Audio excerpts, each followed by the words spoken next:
Balang araw, masusulat ko kaya ang kantang magtatayo ng tahanan sa isang lungsod na hindi ko pangarap, pero pinapangarap kong ibigay sa'yo. Bibili ako ng kotse, kahit mas gusto kong maramdaman ang hangin sa pisngi, kahit mas gugustuhin kong lumipad. Pero sabi mo, bawal ang magmotor.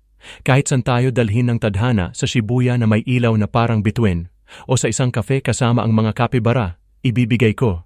Ibibigay ko lahat. Hindi dahil gusto kong magpayaman. Hindi dahil gusto kong maghari, hindi dahil sa pangarap kong maging iba, kundi dahil ikaw. Ikaw lang naman, ikaw lang ang iniisip ko. Gusto kong ibigay ang buhay na gusto mo. Gusto kong punuin ng kulay ang mundo mo. Gusto kong tanggalin ang pagod sa mata mo at gawing tahanan ng kahit anong lugar basta kasama kita. Vancouver? Sige lang. Canada? Kahit saan. Basta ba hawak kita? Basta ba masaya ka?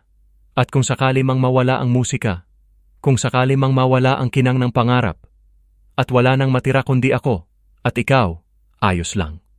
Dahil ang totoo, hindi mahalaga kung saan tayo pupunta, anong meron, anong wala. Ang mahalaga, ang gusto ko lang naman, ay ibigay ang buhay na gusto mo.